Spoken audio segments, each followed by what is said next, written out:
Publisher side's been great for us this year, and I think we're really starting to see an evolution on the sell side that I think has been a little bit overdue, maybe, but really kind of for the first time embracing the fact that they're probably evolving into a selling model that goes beyond content as a proxy for audience. I think that they've had really incredible business models. I mean, let's face it, television has not been an area or an industry where people haven't made money.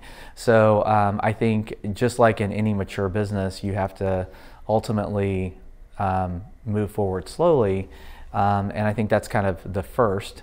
And the second is that because those models have been so successful, the investments in technology kind of historically have not given them the tools to maybe prepare for the evolution that's happening in the industry today. What we really try to focus on is helping our partners understand their business from a portfolio perspective.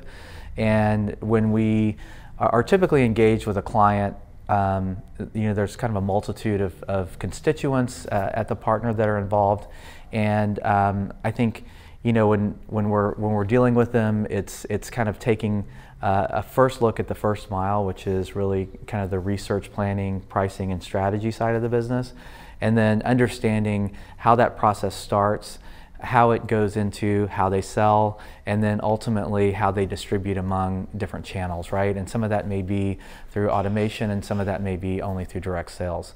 So we've really kind of taken the stance of how do we help you better look at your portfolio? How do you look at your portfolio once you apply data?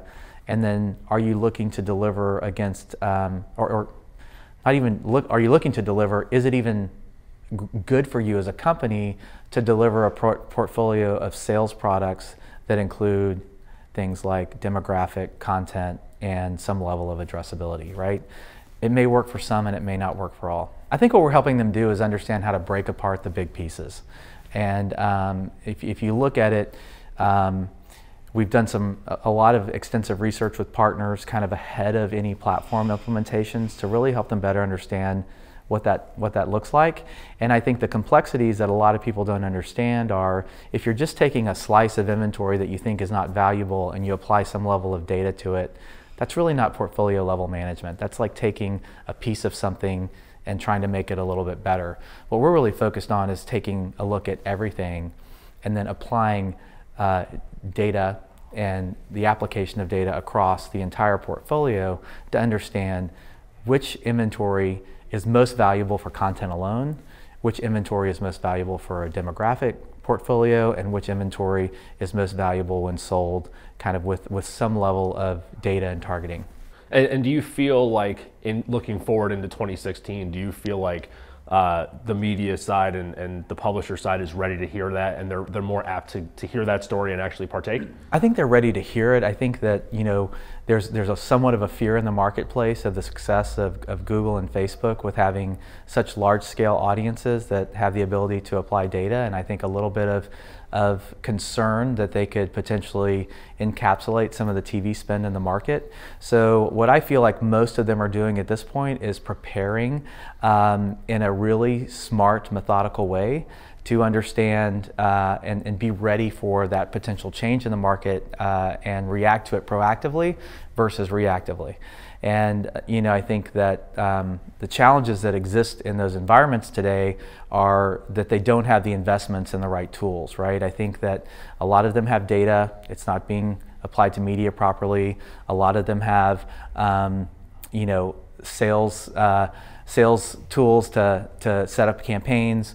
They have trafficking systems, but when you're looking at bringing in the ability to sell across multiple types of models, layering on data, understanding the fact that I've sold inventory to a pet owner for Purina, they're also auto intenders. How are my systems kind of taking into account the overlap of hundreds, if not thousands, of pieces of data on any given set of inventory? And I think that's really where we see that the Excel spreadsheets of the world are really starting to fall apart. It's not only it's kind of it's crumbling, if you will, on the top level when they're trying to understand allocation across all their inventory.